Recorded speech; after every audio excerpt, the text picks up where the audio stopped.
So this is about binding placement. Like, I'm kind of trying to figure that out. Like, quality about this board that's kind of unusual, and that is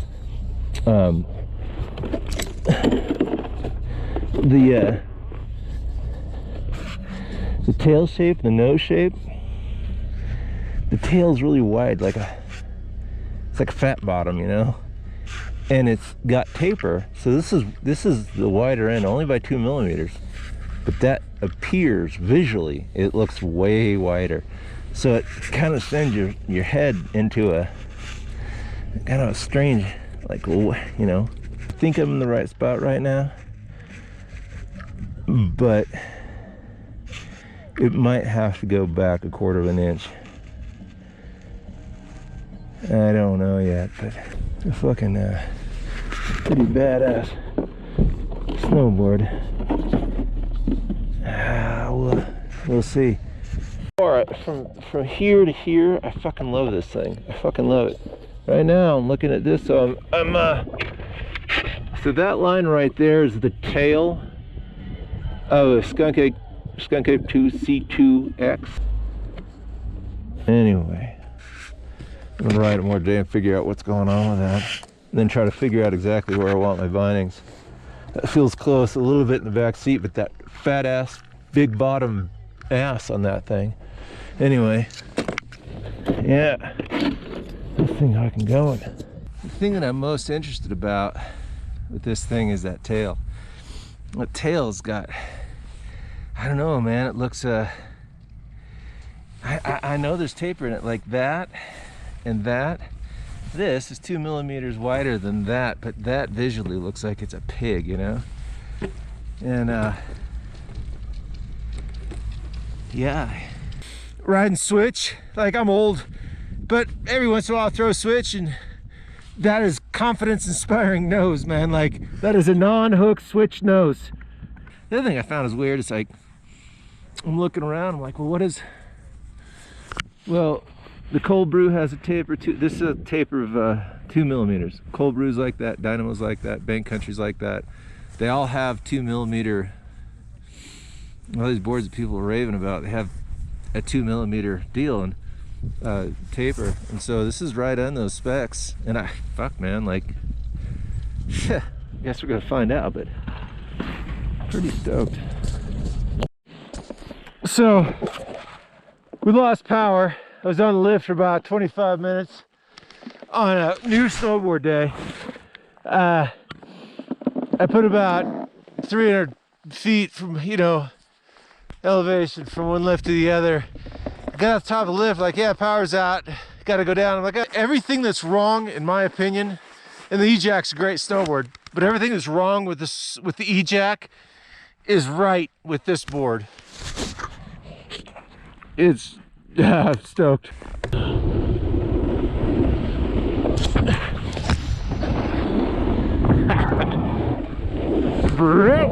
No, this is a great snowboard.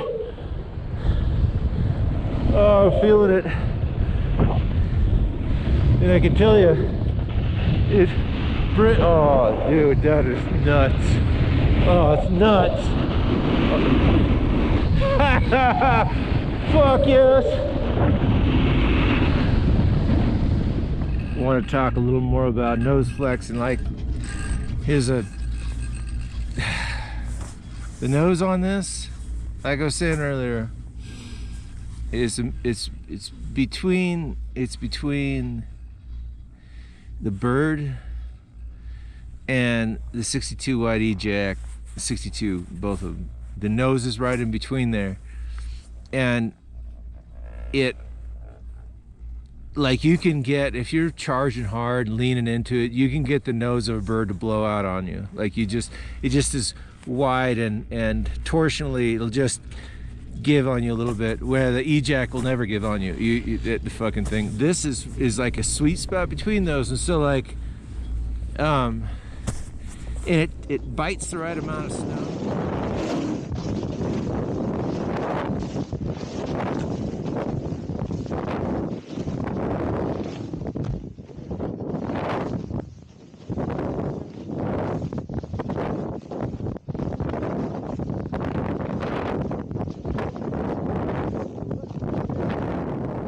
back in the day when they were making the Skunks HP and glass, there is a speed, and you're gonna be feeling Jamie's. Jamie's are a nice stiff board, but there's a point in resonation at speed on hard snow that glass just can't respond. It doesn't have any dampening, inner dampening to it, where the I don't know, HP or whatever the fuck it is that is, like it settles the board down at higher resonation, and so you end up going way fucking faster than you were planning on going. Like I just whipping down to the bottom of the lift there, and it's like you just kind of want to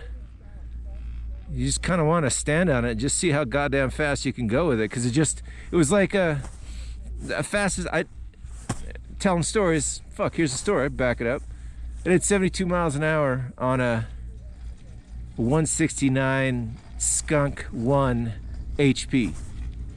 It's because the fucking board you just never feel how fast you're going, and this board kind of has that. Like a bird, like 62 bird will come apart. The E-Jack, I want to say, is glass, if I remember right. It's glass, but I remember it having a top speed where it kind of started not being able to control its resonation at certain situations. This one's damp, and it makes a goddamn pretty good turn. It bites really good. The camber is like, I don't know, man. It's fucking pretty goddamn good. Pretty goddamn good. More on this way.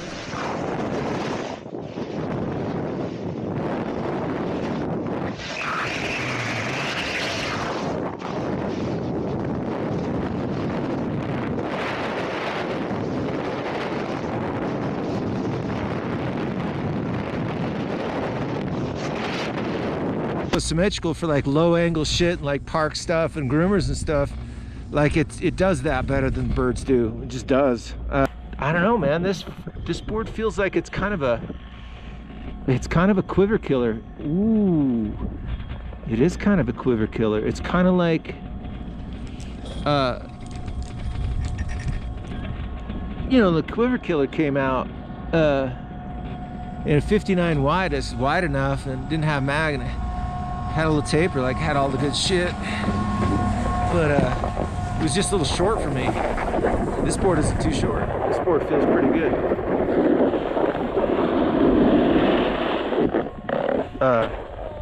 Yeah, it feels a lot like a quiver killer 59, just longer and a little more bite, a little stiffer. Enough surface area for a big boy. Pretty good.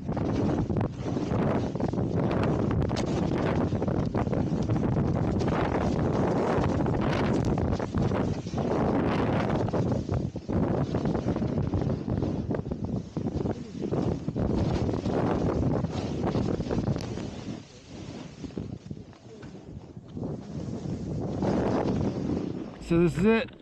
This is a wrap up. First thing I want to talk about is camber.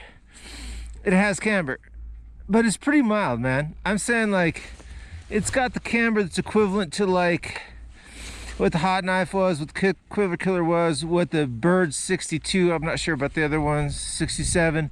Like, those are C3 boards, I understand, but the amount of camber, like how much lift the center of the board had, like, this is not much. It's pretty mellow, which makes it, brings me to the nose. It's got an early rise nose feeling in the snow, so there's not a definitive end point. It's like a bird that way, long slopey noses, like they don't have the idea is that they don't really have any drag, even when you're putting them on edge or whatever. You don't have a leading edge. It's punching a hole and creating resistance. So real smooth, and it's easily pushed around, but it also holds for you when you need an edge. HP, I love HP. And so when you're on it or you mount it up and you think you want to set it up for like backcountry and shit, put your bindings way back on it, well, you're putting it way back, way back on side cut to give yourself more nose. And this board, like, if I was younger, again, like I said this about the E-Jack, right? Like, the reality of me rating or trying to review a board like this is like, well, I can ride it. I can ride pretty good. And but you know, I'm not gonna be doing any, taking off any powder nose switch. I'm not gonna be landing any POW switch. I'm not gonna be landing anything switch. And this is I mean, this is like it's got plenty of energy. It's got a lot of lift and acceleration in the tail. Like, it's got a lot of it. I admit it fucking does that really well. God, I can't believe how cool a turn it makes. If you've ever ridden the HP board, and this board, like I said, it's not a stiff flex. It's incredible. Like the fucking, these round, tightly rounded, deep carves. You know, just like shitty carved circle of this thing. It really accelerates the flat stuff.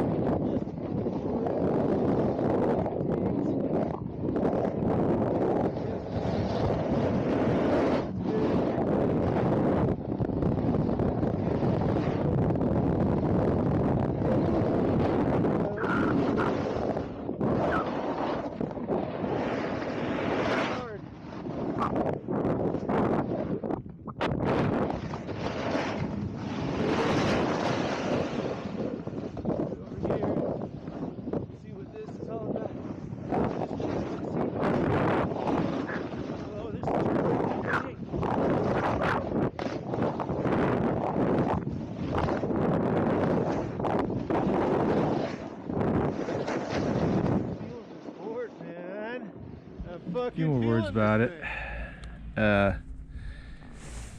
So the other thing is about me reviewing this board, you know, because I have to be fair, you know. Like, I'm a big dude, I'm an old dude, and in that idea, and like the mountain that I ride, you know, when people are trying to, you know, oh, this board is designed for this kind of riding, and this board is designed for this kind of riding, and etc., etc. And there's some dudes out there like, oh, don't give a shit what it says it's for. Like, I'm just going to use whatever I got for wherever I'm at. That kind of board is this board. Like, every other board company, Nitro, Burton, Capita, like all of them, if they're selling you a camber board, the edges will be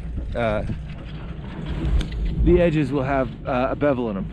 Typically it's like 1 degree, and that way when you get a brand new snowboard and you get on the snow for the first day, it doesn't piss you off or bum you out because it's hard to ride and it's hooky and you don't understand why it's so difficult to ride. Like, God, I just want to ride this cat track on a flat board, do over to that run, and I can't do it because I'm constantly catching my way. Well, that's a hooky board. That's what we're talking about. And when you're, you know, coming out of turns and you're rolling your board from one edge to the other edge, it kind of feels a little sticky. Well, yeah, because it's a 90-degree edge. So the Skunk 2 Camber is serious with this. Like, it does not ride that great with 0 bevel. 1 to 1.5 degree bevel on the edge of the board from the rear binding to the end. That immediately takes care of every amount of little bit of hookiness you feel like you've got, like rolling down cat track. Oh, suddenly the back of the board is manageable and it's looser and it's not like jabbing you around. It's important. Skunk Ape 2 Camber requires that. It just does.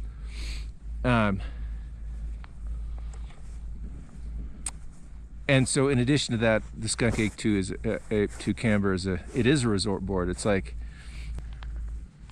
the Skunk. If you know, you're a resort guy, like your place has a park and it has like some cool terrain and like side hits all over the place, and like it's got that shit. The Skunk will do all of that park shit and low angle shit great, just like a park board. It rides, to me, it makes a super round turn. It's torsionally stiff, so you can bend the shit out of it. It's a little loose, the nose is a little loose, so it's playful. It's like a great resort board for big dude. Whatever. Skunk Ape 2, man. It's a pretty badass board.